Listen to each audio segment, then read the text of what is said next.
Amigos do canal, vamos para a lição 1 da revista Lições Bíblicas do segundo trimestre, a Igreja Eleita, redimida pelo sangue de Cristo e selada com o Espírito Santo da promessa. E o tema da lição 1, Carta aos Efésios, saudação aos destinatários. O texto áureo é a voz, graça e paz da parte de Deus, nosso Pai e do Senhor Jesus Cristo. A verdade prática, a Epístola aos Efésios revela o propósito eterno de Deus para a Igreja de Cristo. E aí nós vamos para a leitura bíblica em classe. Eu vou ler apenas o verso 1 e 2. Paulo, apóstolo de Jesus Cristo, pela vontade de Deus, aos santos que estão em Éfeso e fiéis em Cristo Jesus. A vós, graça e paz da parte de Deus, nosso Pai, e da do Senhor Jesus Cristo. Esta lição ela é a introdução, né, como nós vemos aqui, a introdução da lição que será estudada nesse trimestre.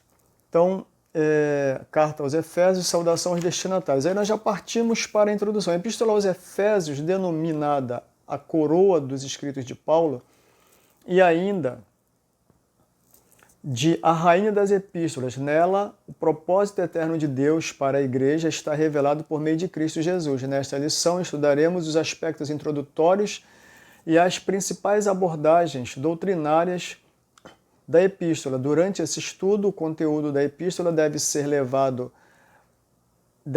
nos levar à adoração a Deus e ao aperfeiçoamento de nossa vida cristã.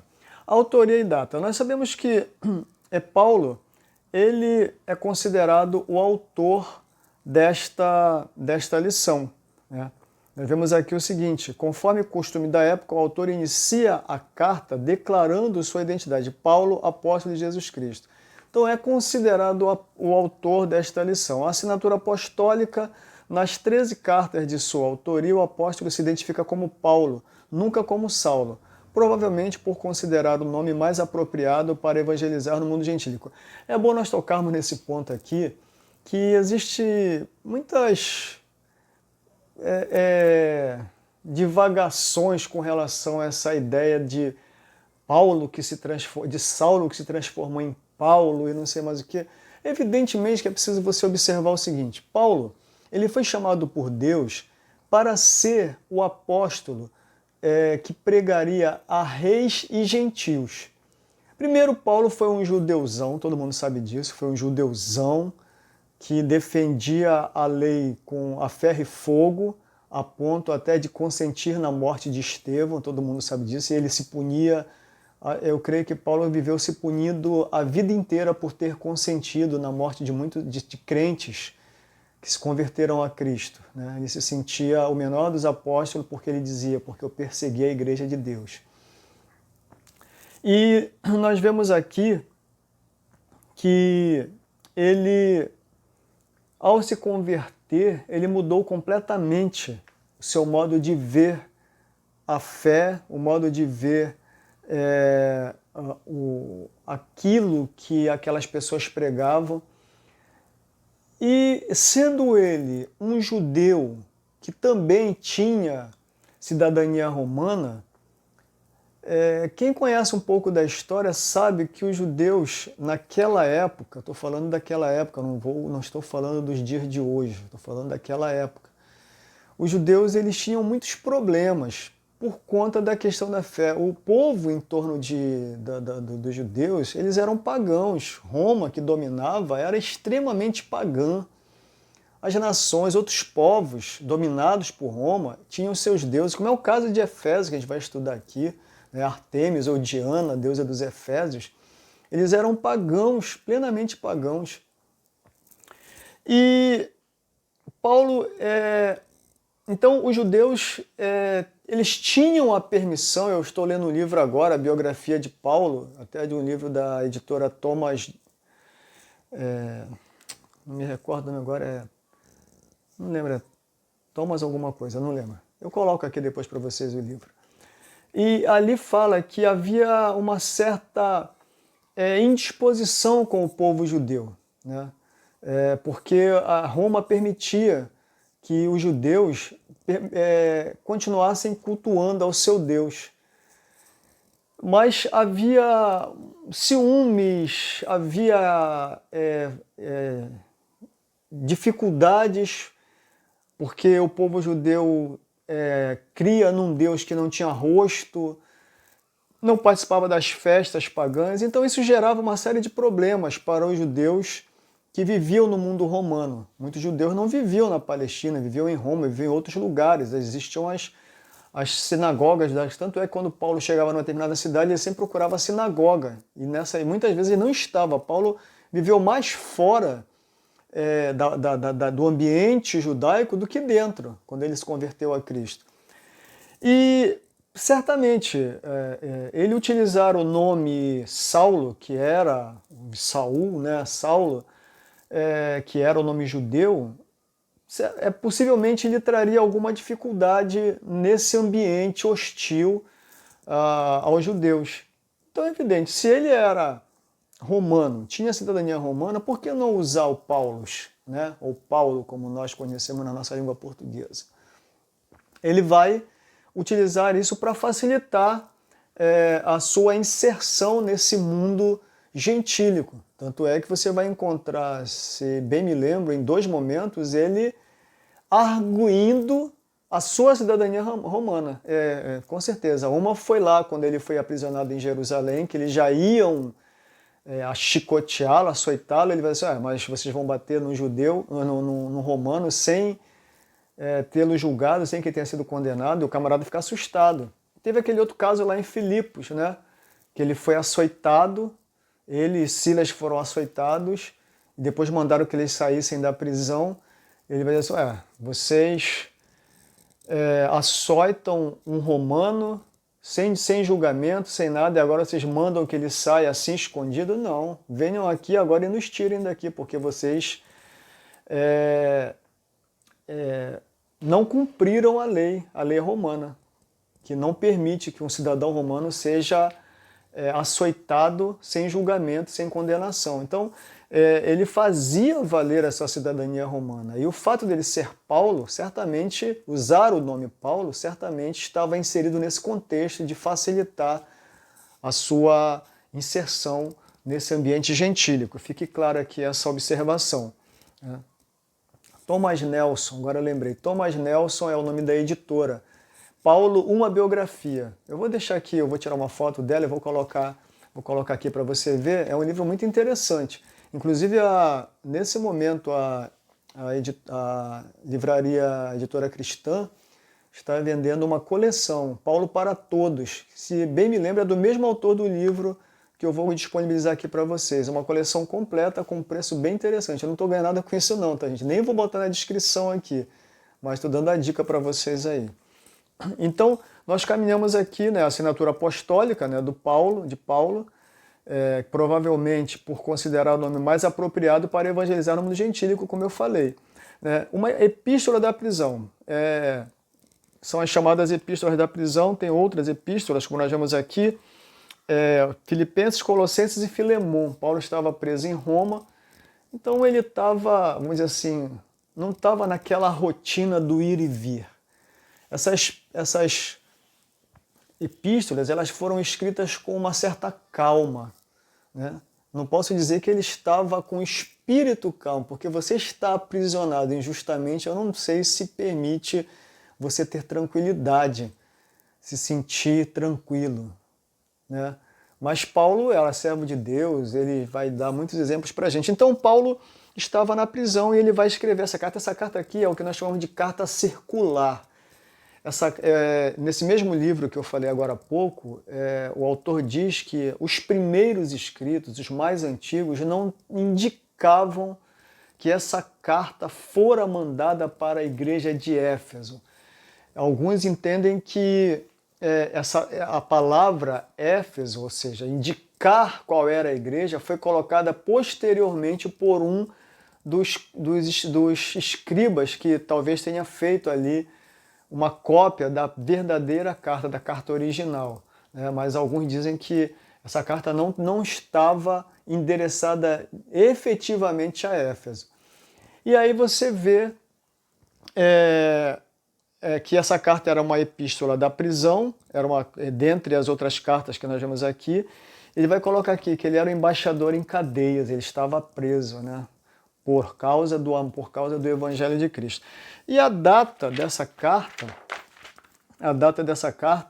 ela pode ter sido escrita entre 60 e 62. Né? A data provável da redação da carta aos Efésios ocorreu por volta de 61 e 62, tendo Tíquico como seu portador. Então, é uma data lá do começo do século, ainda Paulo estava entre aquele povo, né? Estava vivo ainda. E aí o destinatário, fundada por a igreja de Éfeso, aqui é colocado dessa forma, porque no próprio texto está, né? O texto que nós temos está, que é endereçado a Éfeso, como diz aqui no texto de leitura em classe, diz exatamente isso: Paulo, apóstolo de Jesus Cristo, pela vontade de Deus, aos santos que estão em Éfeso. Como eu falei, alguns estudiosos dizem que esta inscrição, este endereçamento foi colocado posteriormente. O fato é que na nossa Bíblia consta, então eu não vou discutir se constava ou se não constava. Na Bíblia consta hoje. E aí nós vemos aqui a igreja de Éfeso, como foi colocada, fundada por volta de 1050, tornou-se num centro político, comercial e religioso da Ásia Menor, atual país da Turquia. Era uma cidade litorânea cujo porto desaguava no mar Egeu. Sua rua principal era pavimentada em mármores com colunas trabalhadas em ambos os lados. Era considerada uma metrópole com cerca de 500 mil habitantes. Eu tive a felicidade de alguns anos atrás, realmente, na realidade, em 2015, eu fiz uma viagem chamada Caravana às Igrejas do Apocalipse, né? Porque Éfeso é uma das igrejas do Apocalipse. E eu tive a oportunidade de ir às ruínas de Éfeso. E essa rua que eles falam aqui, eu conheci uma dessas ruas que ao final vai dar no que restou de uma biblioteca. De uma biblioteca de alguém que construiu em homenagem ao seu pai. Foi um momento muito especial da minha vida, que eu me senti como se eu estivesse pisando nos mesmos pisos em que o apóstolo Paulo pisou, né? Foi um momento muito especial da minha vida.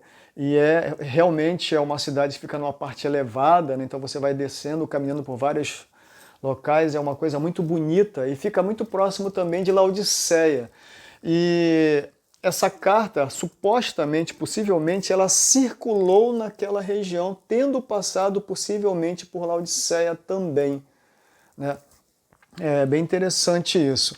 E aí você vê aqui que esse povo era um povo que devotava-se à adoração a Diana, deusa dos Efésios. Você vai ver lá em Atos que num determinado momento, um camarada que era fabricante de deuses se revolta porque a pregação de Paulo ela é tão intensa em Éfeso, é tão intensa, que as pessoas começam a abandonar a idolatria. E eles viviam, a renda da cidade ela era incrementada com a venda dos chamados nichos de Diana, né? Ártemis. Quando eu estive lá, eu vi um morro muito alto num determinado lado de uma das ruas, que tem umas ruínas lá que eles dizem, e embaixo também tem uma outra ruína que eles dizem que era de templos dessa deusa. Ainda tem ruínas desses templos da época de Paulo, lá na Turquia, nessa parte onde ficava a cidade de Éfeso. E eles eram idólatras, devotos de uma deusa que supostamente teria vindo do céu, caído do céu. E Paulo ele pregou com tanta intensidade que aquela cidade começou a passar por uma transformação, né? Então diz aqui, a igreja de Éfeso, Paulo evangelizou a cidade e seus arredores durante 3 anos. Quando ele chegou a Éfeso, o apóstolo encontrou 12 discípulos, os quais batizou nas águas e conduziu a receber o batismo no Espírito Santo. Em seguida, evangelizou os judeus na sinagoga por um espaço de 3 meses. E como alguns judeus resistiram ao evangelho, voltou-se para os gentios, pregando num salão alugado na escola de Tirano. Em Éfeso, Deus usou Paulo poderosamente. A igreja crescia, pois até os lenços e aventais do apóstolo foram usados para curar os enfermos e expulsar demônios. Que fique claro aqui, isso aqui não é uma doutrina bíblica que deve ser usada nos dias de hoje. Você vê aí, tem gente que dizem até que o suor dele é sagrado. Tenha misericórdia ao Senhor dessa alma.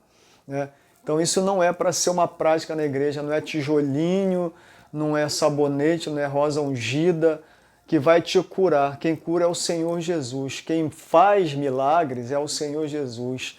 E nós somos os instrumentos usados por Deus para impormos as mãos sobre os enfermos e eles ficarem curados. Então isso aqui não pode ser trazido para ser um elemento de doutrina bíblica. Tá? O uso de materiais. Até porque a tendência do ser humano é transferir a sua fé para aquilo em que ela está vendo ou está tocando. E o Deus que nós servimos não se vê, se sente. Que fique claro isso. A saudação do apóstolo, epistolar. A saudação é a mais breve dentre todos os escritos de Paulo. Ele se dirige aos santos e fiéis em Cristo Jesus, isto é, aqueles que foram separados e consagrados para ser a propriedade exclusiva de Deus. Paulo os cumprimenta com as palavras graça e paz, uma expressão que lembra o favor gratuito, imediato e merecido de Deus. Quanto aos destinatários, a maioria dos intérpretes considera que a epístola era uma carta circular. Falei isso agora há pouco. Então ela não era direcionada exclusivamente a Éfeso. Poderia ser uma carta direcionada às igrejas da Ásia, daquela época. E Paulo sempre buscou centralizar a sua mensagem. O que você observa, Coríntios era uma grande cidade, Éfeso era uma grande cidade, provavelmente a Tessalônica era uma grande cidade, Roma, que Paulo buscava aí, depois Paulo quis ir para Espanha, eram grandes centros de onde a partir dali o evangelho podia ser disseminado. Procure observar esses detalhes na trajetória evangelística de Paulo. E aí você vai encontrar aqui, no tópico 3, o tópico 3 diz o seguinte, o propósito da mensagem, aparentemente não há um problema específico, Então, mas você vai encontrar aqui, eu deixei de observar,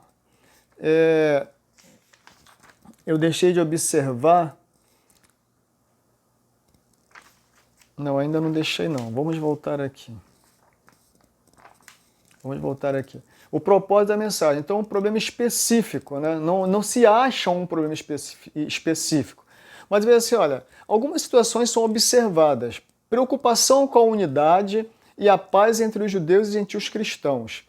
Você vai observar também uma das intenções do autor aos Efésios era a de atender às múltiplas necessidades da igreja numa perspectiva pastoral. Paulo, ele era um missionário itinerante que ele ia plantando igrejas, um evangelista que plantava igrejas, mas ele tinha preocupação pastoral com as igrejas as quais ele fundava, e até mesmo teve uma que ele não fundou, mas que ele preocupou-se como um pastor com aquela igreja.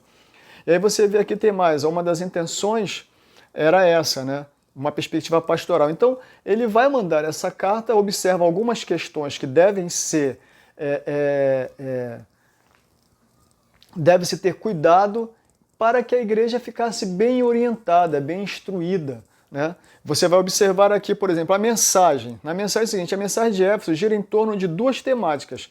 Jesus Cristo, o cabeça da igreja, e a igreja, o corpo de Cristo. Então, ele vai dizer isso, que Jesus ele é o cabeça. Ele vai falar a questão do marido ser o cabeça da esposa, porque Deus é o cabeça de Cristo, Cristo é o cabeça da igreja e o marido é o cabeça da mulher.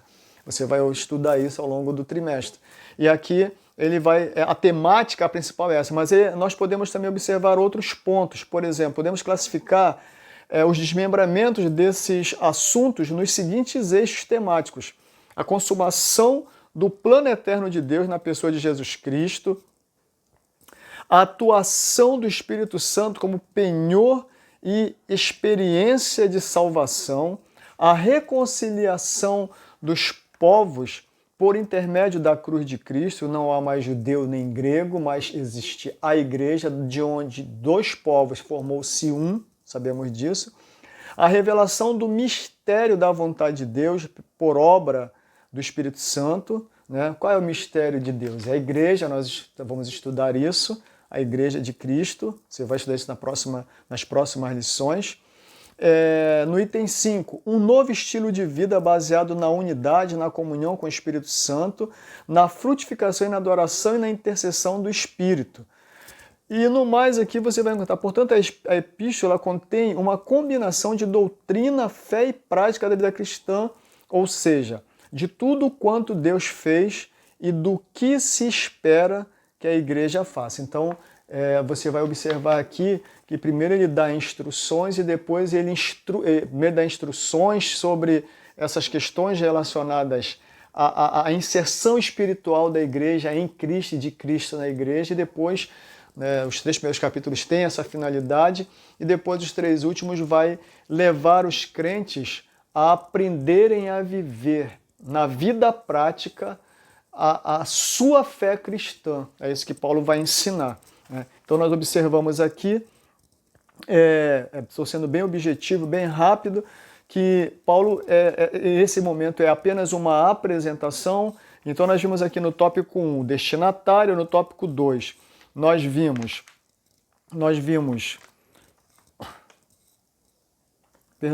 no tópico 1 nós vimos a autoria e data, no tópico 2 nós vimos o destinatário, no tópico 3 nós vimos o propósito da mensagem, né? Então, para fixar, autoria e data entre 61 e 62, né?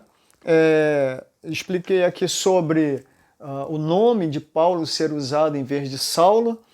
O destinatário, como eu expliquei para vocês, não foi, segundo os estudiosos, num primeiro momento essa carta não estava direcionada a Éfeso. Posteriormente algum copista inseriu o nome Éfeso, mas essa carta era uma carta circular que fora distribuída às outras e que fora mandada para uma igreja para que depois outras igrejas a recebessem.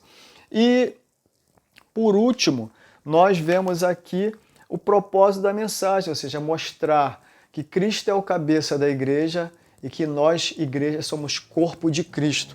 Mostrar também que nós devemos viver uma vida reta e agradável a Deus, viver em unidade, e que a nossa vivência diária deve ser uma vivência para o louvor da glória do Senhor. Que Deus te abençoe. Vamos lá para a conclusão, que diz o seguinte: a epístola revela um elaborado resumo da salvação e suas implicações para a vida cristã. Seu conteúdo recomenda o favor imerecido que recebemos gratuitamente da parte de Deus. Suas exortações nos impelem a viver em santidade, alicerçados em Cristo, a cabeça da igreja, o cabeça da igreja, a batalhar contra as forças das trevas. É o que nós vamos aprender lá no finalzinho do trimestre, no capítulo 6, quando fala da armadura espiritual do crente. Que Deus te abençoe.